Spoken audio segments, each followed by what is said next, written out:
Assalamu alaikum.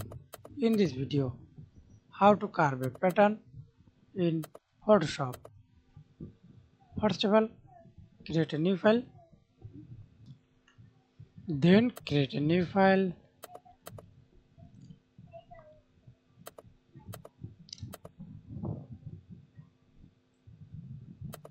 Apply this pattern.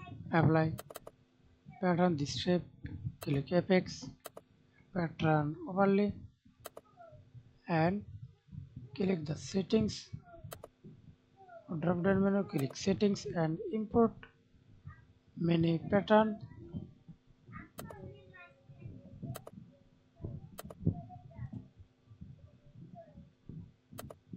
Okay, apply all this list. Import this pattern.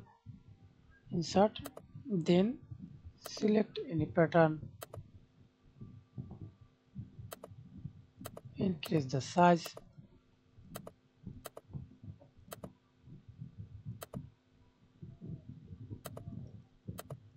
click OK. Then right click on your mouse, convert to smart object.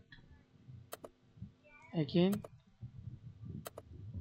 then go to edit, puppet warp,